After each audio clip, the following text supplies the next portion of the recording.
সামনে যে সিরিয়ালে শুরুর দেশে, আমার ক্ষেত নালার পাশে, তোমারটা পরে, তাই পানি আমি আগে দেব, তুমি নয়।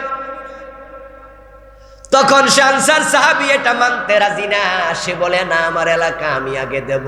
এর মাঝে দুজন দেখে রাসূলুল্লাহ হেঁটে যাচ্ছেন পাশ দিয়া, তখন দুজন রাসূলের কাছে গেলেন এবং এই মামলার নিষ্পত্তি চাইলেন, ফয়সালা চাইলেন। রাসূলুল্লাহ সাল্লাল্লাহু আলাইহি ওয়াসাল্লাম আসলেন, সরজমিন প্রদর্শন করলেন, তারপর দেখে তিনি বললেন, ইসকিয়া জুবাইর সুম্মা আরসিলিল মাআ ইলা জারিকা।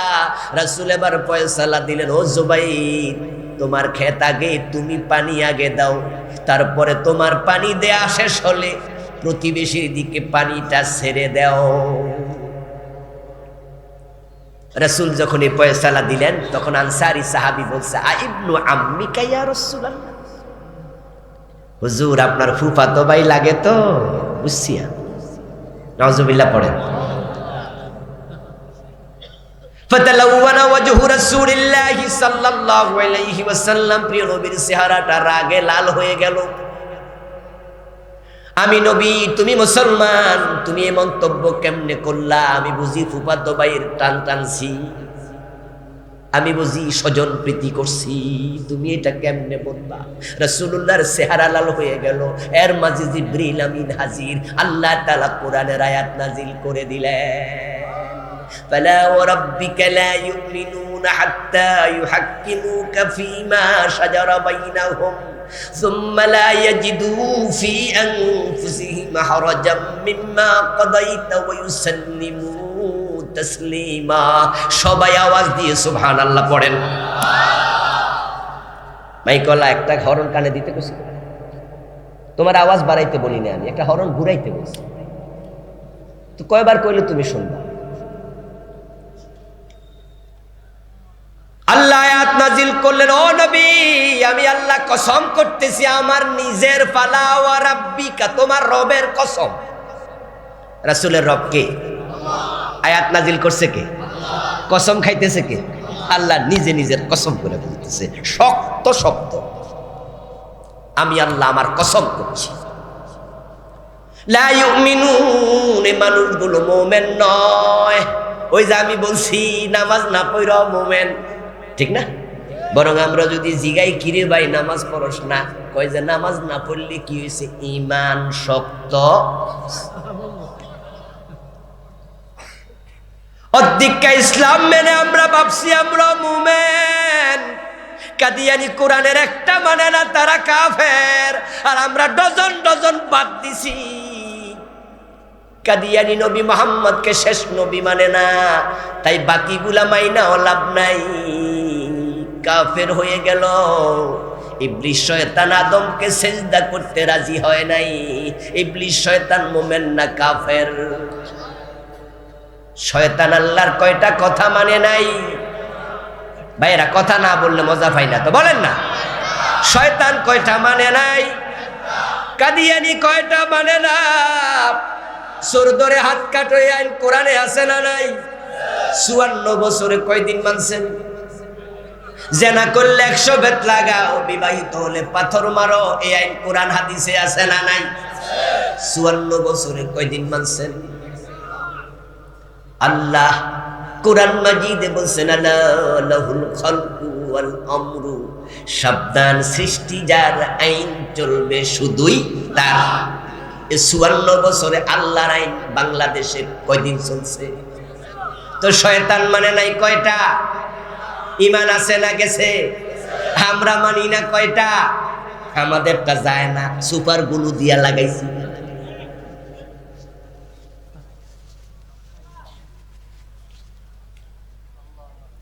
আল্লাহ সাহাবীর ব্যাপারে আয়াত নাজিল করছে, ফালা ওয়া রাব্বিকা লা ইউমিনুন, ও নবী তোমার রবের কসম, ওরা মুমিন নয়। কি শব্দ রে ভাই, মুমিন নয়। হাত্তা ইউহাক্কিমুকা ফীমা শাজারা বাইনাহুম, ততক্ষণ পর্যন্ত তাদের সব ব্যাপারে তোমাকে হাকিম না বানাবে, তুমি নবী মুহাম্মদ যা বলো তা মানতে রাজি হবে না, তারা মুমিন হতে পারবে না। এখন রাসূলুল্লাহ বলছেন আমার মেয়ে ফাতেমা চুরি করলে আমি তার হাত কাটবো, এমন হাদিস আছে না নাই? রাসূল যদি বাংলাদেশে থাকতেন চোরদের হাত কাটতেন কিনা? তো 54 বছর আমাদের নেতারা তো একজনের হাতও কাটলো না। তো রাসূলের কথা না মানলে মুমিন থাকে কেমনে? জোর কইরা থাকবো, অসুবিধা কি? আমরা কাদিয়ানীদেরকে বলছি না কাদিয়ানীরা কাফের? আচ্ছা, কাদিয়ানীরা কি আমাদের ফতুয়া নিছে? হেরা কি তাওবা কইরা সব ভালো হয়ে গেছে? বরং হেরা জাগাত আছে। তো আমরা যদি এই বড় প্রিন্সিপাল হুজুর সহ দামতিয়ালিয়ার প্রিন্সিপাল সহ দেবিদ্দারের বড় বড় আলাউদ্দিন ভাই সহ 100 জন বড় প্রিন্সিপাল পাঠিয়ে দিই, এই কাদিয়ানী তোমরা কাফের, ফতুয়া নিব? যারা মাইজবান্ডার দরবার শরীফে যাইয়া পীরের পায়ে সেজদা দেয়, আমরা বলি পীরের পায়ে সেজদা দিলে শিরিক হয়, বলি না আমরা? আচ্ছা, আমাদের ফতুয়া শুনে তারা কি সেজদা বন্ধ করছে? হেরা মুস্কি হাইসাকে হুজুর আমনের ফতুয়া আমনের কাছে নে না।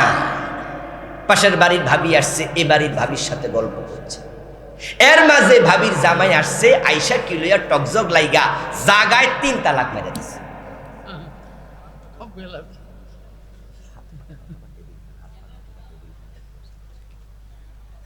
জাগায় যখন 3 তালাক দিয়ে দিছে, এই গরের ভাবি যারে তালাক দিছে হে ফানসা বাইতাছে আর হাসতাছে। পাশের বাড়ির ভাবি তো অবাক, ও বলতেছে ভাবি আপনার জামাই আপনারে মুখের উপরে 3 তালাক দিয়ে দিল, আপনি হাসতেছেন বুঝলাম না। কহে তালাক নেয় কেন? কহে তো এরকম তালাক আমার আগে 100-র উপরে দিয়াই রাখছে, আবার রাতে একসাথে হইয়া থাকে। তো এই জন্য হে তালাক শুনতে শুনতে আমার এই তালাক এখন আর তালাক মনে হয় না। আপনি আশ্চর্য হয়েছে না আমার কাছে? এটা ও তালাকই নেই। ও দোস্ত, কাদিয়ানীকে আমরা কাফের বলছি, তারা আমাদের ফতুয়া নেক আর না নেক আল্লাহর সামনে গিয়ে যখন দেখবে ঈমান নাই তখন বুঝবে, ঠিক কি না? তখন বুঝবে। পীরের পায়ে যারা সেজদা দিচ্ছে তাদেরকে আমরা বলছি তোমরা শিরিক করছো। সেজদার মালিক একমাত্র কে? আল্লাহ। তারা আমাদের ফতুয়া নেয় না, বরং এটার নাম দিছে সেজদায়ে তাজিমি। উল্টা পাল্টা কথা বলে তারা পীরের পায়ে সেজদা চালাচ্ছে। আখিরাতে গিয়ে বুঝবে, তখন ধরা খাবে, ঠিক কি না? আপনারা যারা আল্লাহর ইসলামকে পুরা মানেন না, মসজিদে ইসলাম মানে আদালতে আর মানে না, ঠিক কি না? নামাজি ইসলাম মানে দেশ চালাইতে গেলে সংসদে আর মানে না। মসজিদের হুজুর যদি মাগরিবের নামাজ 2 রাকাত পড়ে সালাম ফিরাইয়া ফেলে, আমরা কি সালাম ফিরাবো না লোকমা দেব? কারণ রাসূল আমাদের আদর্শ, তিনি আমাদের একমাত্র অনুকরণীয়, অনুসরণীয়। উনি নামাজ পড়ছে যেভাবে, আমরা পড়ব সেভাবে।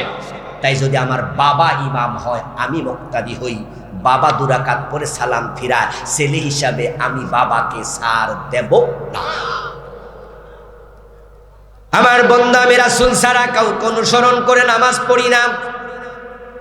এবার বাংলাদেশে যারা বিএনপির লোক আছে, আওয়ামী লীগের লোক আছে, জাতীয় পার্টির লোক আছে, নেজামে ইসলামের লোক আছে, হেফাজতে ইসলাম, জামাত ইসলাম আছে, তারা কি মসজিদে রাসূল মানে না? না আমি একা মানি?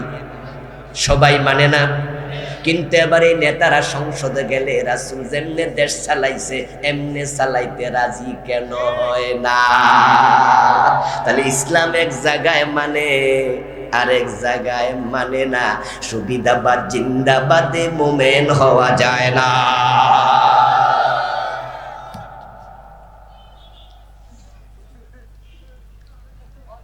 এখন আপনি মনে মনে বলবেন ইসলাম বুঝি এত টাইট, তো কিছু যে মানছে হিরো কি বাদ নেই। এজন্য আমাদের দেশের লোকেরা কিন্তু ইসলাম অর্ধেক মেনে জান্নাতে যাওয়ার স্বপ্ন দেখে। তাই বাংলাদেশে এমন মসজিদও আছে যে মসজিদ কমিটির সভাপতি সিনেমা হলের মালিক, সুদী ব্যাংকের ডিরেক্টর। ও বেটা সুদের টাকা দিয়া মসজিদে এসি লাগাইয়া দেয়। গোসখোর অফিসার মসজিদের ছাদের রড যা একা দিয়া দেয়। আখেরাতে আল্লাহরে কয়ে দিব, আল্লাহ গোশ খাইছি তো খাইছি, আমার গুনাহ হয়েছে, কিন্তু তোমার মসজিদে যে রড দিছি বুঝেন নাই কথা? আল্লাহরে খোটা দিয়া দিবে, সেদিন শক্ত করে ধরবে যে আল্লাহ তোমার মসজিদে তো ঘুষের টাকার রড দিছে। আরে বুদ্ধি রে, কত বুদ্ধি! চুরি কইরা কোরবান দিয়া হুজুরের কাছে মাসলা জিগা, হুজুর চুরি কইরা যে কোরবান দিলাম কোনো অসুবিধা হয় নাই তো?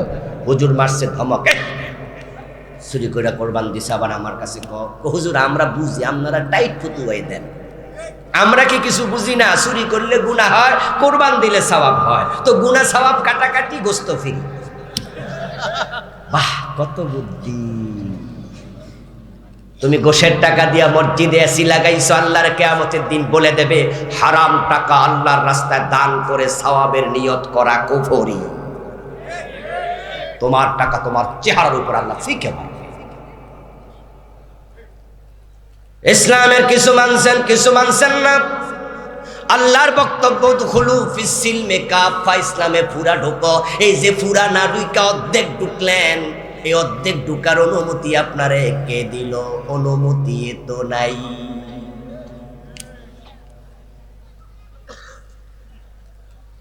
আমার ভাইয়ের একটা প্রশ্ন করব, গ্রাম্য প্রশ্ন, একবারে সহজ সরল প্রশ্ন। আপনার বউ যখন সে নিজের বাবার বাড়িতে থাকে, আপনি শ্বশুর বাড়ি বেড়াইতে আসছেন, তখন আপনার বউ আপনার সব কথা শোনে, কিন্তু যখন জামাই বাড়িতে যায় তখন জামাইয়ের কথা না শুনে দেবরের কথা শোনে। আচ্ছা, এ বনিয়া সংসার চলবে তো? আপনি তো বলবেন কি রে, আমার বউ, আমার বাড়ি, আমার ঘর, কথা শোনা আমার ছোট ভাই, তাইলে তলে তলে কি, তলে তলে কিছু একটা আছে নাকি? এটার নাম হলো পরকিয়া। বউ আপনার কথা শুনবে, আপনার শ্বশুর বাড়িতেও আপনার, বাপের বাড়িতেও আপনার। আল্লাহর বান্দা মসজিদে কথা শুনবে আল্লাহর, আদালতেও আল্লাহর, সংসদেও আল্লাহ। না হয় শয়তানের সাথে তোমার পরকিয়া চলছে।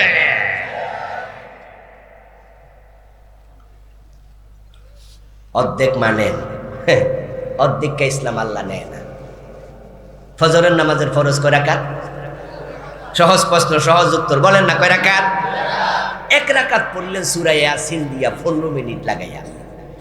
তারপর দ্বিতীয় রাকাত না পড়া সালাম ফিরিয়া বাড়ি চলে গেলেন। যাওয়ার সময় ভাবতেছেন আজকে শীত বেশি, 50% সওয়াব পাইলো চলে। এক রাকাত পড়ছেন, এর জন্য সওয়াব তো 50% হবে, ঠিক না? হবে না? কি বাদ? আল্লাহ অর্ধেকটা নামাজ নেয় না। পড়লে 2 রাকাত, না পড়লে আউট। একের অর্ধেক চলবে না। রোজা রেখেছেন, 17 মাসের দুপুর, ঘড়ির দিকে তাকায়া দেখেন 3টা বাজে দুপুর। পেটে বড় ক্ষুধা, বুকে বড় পিপাসা। ইফতার করে নিলেন, দুপুর 3টা বাজে। মনে মনে ভাবলেন 9 ঘন্টা রোজা রাখছি, 5 ঘন্টা বাকি আছে, 75% সওয়াব তো পাবই, ঠিক না? কতটুকু পাবেন? পুরাটা পাবেন। এই যে আমাদের প্রিন্সিপাল সাহেব হুজুরের আজকে মাহফিল, ওনার মাদ্রাসার মাহফিল, উনি বড় লোক মানুষ, আজকে সিদ্ধান্ত নিয়ে আসছে যে আমার যত শ্রোতা আসবে প্রত্যেককে 1000 টাকার একটা নোট যাওয়ার সময় হাদিয়া দেব। একবারে ঘোষণা দিয়া হুজুর 2-3 জন ছাত্র লইয়া গেটের একবারে সামনে দাঁড়াইছে, ও শ্রোতা ভাইয়েরা 1000 টাকা করে হাদিয়া দেব আজকের মাহফিলে। আপনারা বলবেন হাদিয়া দেওয়া সুন্নত, হাদিয়া নেওয়া সুন্নত, অসুবিধা নাই। আমি আবুল কালাম আজাদ, আমার 1000 টাকা হাদিয়া দিলে আমি নেব। সুদের টাকা দিলে নেব না, হারাম টাকা নেব না, যাকাত 1 কোটি দিলেও নেব না, ঠিক না? হাদিয়া নেয়া জায়েজ, আমিও যাব হুজুর, আমারও 1000 দেন, অসুবিধা কি? কিন্তু উনি কি করলো, 1000 টাকার নোটটারে ভাঁজ কইরা মাঝখানে ছিঁড়া অর্ধেক অর্ধেক দেয়া শুরু করলো। কইলো মানুষ বেশি, অর্ধেক নেন। কে কে নিবেন? নিবেন? নিবেন? কারণ 1000 টাকার অর্ধেক 500, কি 500 না? 000 যখন নামাজ ছিল 2 রাকাত আল্লাহর কাছে দাম ছিল, রোজা যখন পূর্ণ আল্লাহর কাছে দাম ছিল, 1000 টাকার নোট যখন ছিল গোটা তখন এটার মূল্য ছিল, যখন অর্ধেক বানাইছো জিরো হয়ে গেছে। ইসলাম যারা পুরা মানবে তারাই জান্নাত পাবে, যারা অর্ধেকটা বানাবে তাদের ঈমান জিরো হয়ে যাবে।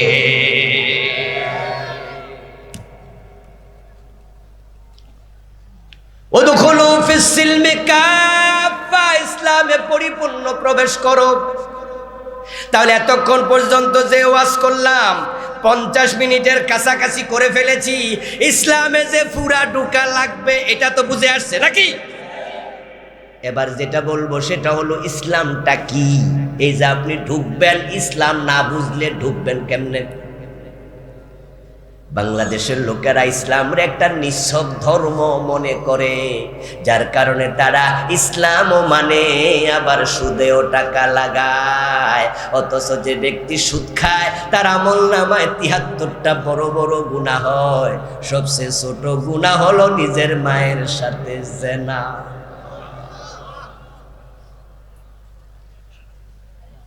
কপালে কালো দাগ আছে, নামাজ পড়ে তাহাজ্জুদ সহ, কিন্তু বস না দিলে সিগনেচার করে না। জিকির আজকার করে অফিসার বস খায়।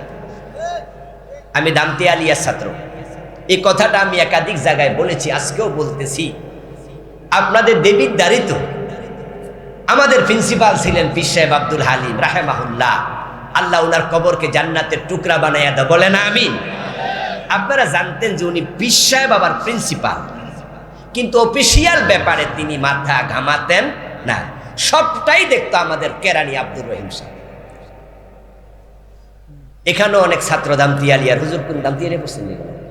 হুজুরও দামতি আলিয়া প্রিন্সিপাল, যদি আমাদের অনেক সিনিয়র। আমি 6 বছর পড়ছি এখানে। আমরা দেখতাম যে পুরো অফিস মেনটেন করছে কেরানি সাহেব। একদিন বললেন যে হুজুর আলোচনা করছেন খানকায়, আমাদের মাদ্রাসার প্রতি 3 বছর পর পর একটা মঞ্জুরি হয়, সরকারি একটা আইন। এখন হুজুরি আইনটা তো আছে নাকি? 3 বছর না 5 বছর মঞ্জুরিটা? 3 বছর, 5 বছরও আছে, 5 বছরও আছে। আমাদের মঞ্জুরি শেষ হয়ে গেলে এটা আবার নতুন করা লাগে। কেরানি সাহেব খেয়াল করে নাই, পীর সাহেব হুজুর তো মাথা ঘামাই না। এমন সময় কাগজ সামনে আসছে আর সময় আছে মাত্র 1 দিন। হুজুর বলতেছে আমার কাছে আইসা, আব্দুর রহিম সাহেব বলল যে হুজুর মঞ্জুরি তো শেষ, এখন সময় আছে শুধু কালকের দিন। যদি ঢাকায় আজকে এবং কালকের ভিতরে না যাই তাহলে তো পরে কাগজ ফেল করলে আবার পেস লাগবে। প্রিন্সিপাল হুজুর আব্দুল হালিম সাহেব বললেন যে টাঙ্গা টিউনু থেকে সিগনেচার আনেন, টিউনু তো সভাপতি, সিগনেচার আইন আপনি ঢাকা যান গা, মঞ্জুরি নতুন করে আনেন, নবায়ন করেন। আব্দুর রহিম সাহেব দেবিদ্দার আসলো দৌড়মাইরা। দেবিদ্দার আসছে বিকালে যে কালকে সকালে আমি যাব, সিগনেচারটা নিয়ে রাখি। টিউনুর সাহেব আইসা দেখে নতুন, আগের জন নাই, নতুন এক টিউনু। উনি হয়তো জানেনও না যে নতুন টিউনু আসছে। উনি বললেন যে স্যার আমি দামতি আলিয়া মাদ্রাসা থেকে আসছি, পীর সাহেব হুজুর পাঠাইছে, আমাদের নবায়ন লাগবে, মঞ্জুরি, আপনি একটু সিগনেচার দেন। টিউনুর সাহেব মুখের দিকে ছায়া কয়, আপনার মাদ্রাসা আমি সিগনেচার দেব, আমার লাভ কি? আমার লাভ কি? বলে স্যার আপনি তো সভাপতি। তা তো বুঝি আমি সভাপতি, বেতন খান আপনি, বেতন খান আপনারা, সাইন করব আমি। যদি হয় তাহলে আমারও কিছু দেন, আপনারাও খান, তাহলে মিল্লা মিশা কুমিল্লা, মিল্লা জিল্লা কি চলবে, আমরা একসাথে চলবে। এবার আব্দুর রহিম সাহেব বলল, স্যার আমাদের মাদ্রাসা তো পীর সাহেব হুজুর চালায়, হুজুর তো এসব কাজে নাই, টাকা পয়সা কোথাও দেয় না, আর আমাদের মাদ্রাসা তো বিশাল মাদ্রাসা, এখানে এসব লাগেও না, আমাদের ছাত্রের অভাব নাই, সব ঠিক আছে, প্লিজ স্যার। বলে যান আপনার ফিলিশ মিলিশ নিয়ে। পীর সাহেব হুজুর বলল যে আব্দুর রহিম সাহেব আমার কাছে আসলো, এসে বলল যে হুজুর এই হলো ঘটনা, এখন বেড়া তো গোশ স্যার কি করি বলেন? হুজুর কয় কালকের দিনে যদি কাম না সারেন, গোশ এখানে না দিলে এবার বোর্ডেও দল লাগবে। এখানে তো ফিরিগিরি চলে, বোর্ডে তো এটাও আর চলবে না। বরং আব্দুর রহিম সাহেব যা পারেন আমনে সাইরালা না, আমার শুনাইয়েন।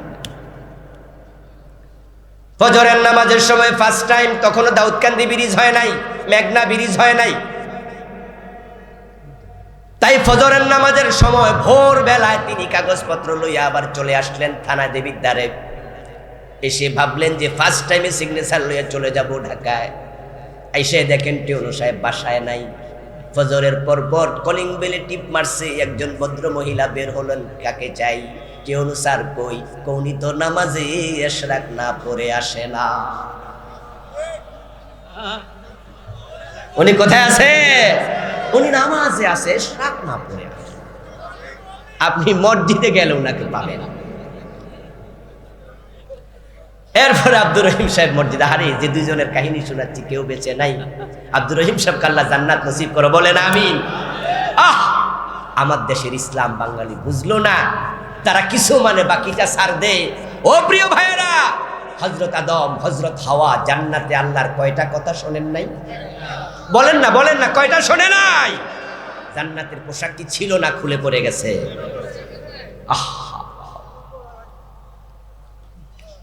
فلما ذاقا الشجرة بدت لهما سوآتهما طفقا يقصفان عليهما من ورق الجنة। আল্লাহ কোরআনে শোনায়, আদম হাওয়া আমার কথা শুনলো না, ওই গাছের ফল খেলো, সাথে সাথে জান্নাতের পোশাক খুলে পড়ে গেল। বলুন তো জান্নাতের পোশাক দিছে কে? এখন খুলে নিছে কে? কারণ আল্লাহর কথা শোনে নাই। আল্লাহ কই যে আমার কথা শোনে না, আমি তাকে জান্নাতের পোশাক দেই না। এবার দুজনে মিলে কালা রব্বানা যালামনা আনফুসানা তাওবাতিল্লা করলো, তাওবা কবুল হয়েছে, কিন্তু জান্নাতে আর থাকতে আল্লাহ দেন নাই। কব বেরিয়ে যাও, বেরিয়ে যাও, বেরিয়ে যাও।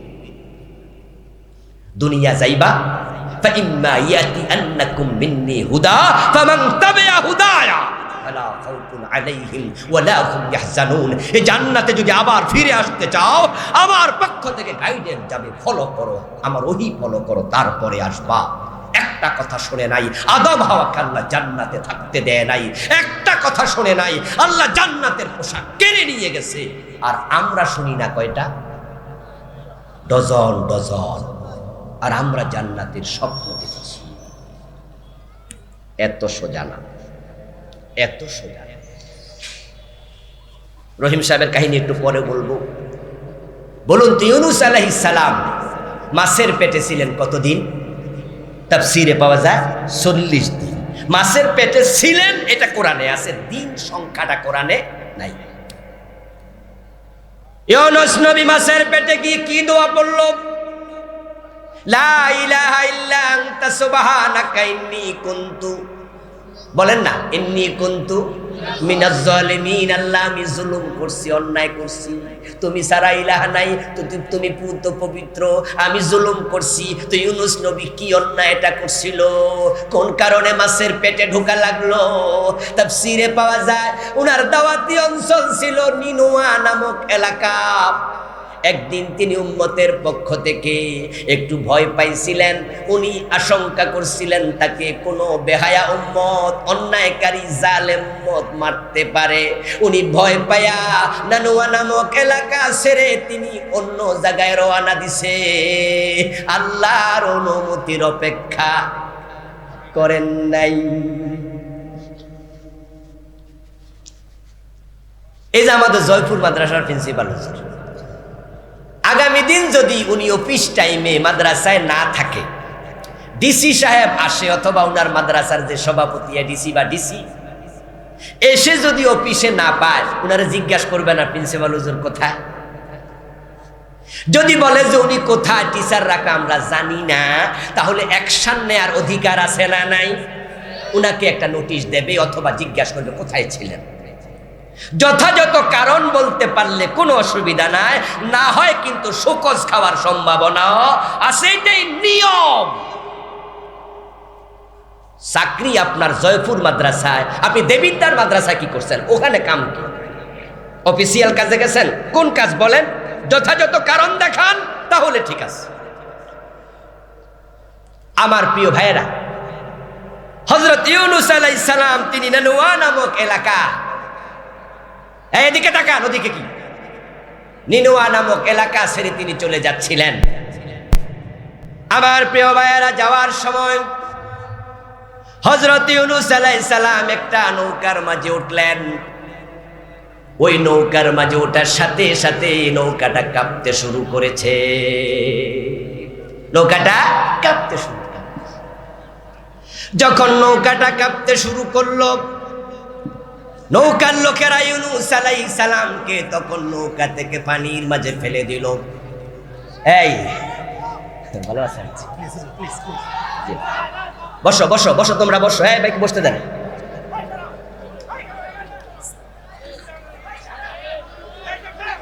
হ্যাঁ বসো বসো বসো, তোমরা বসো। ওকে ওকে।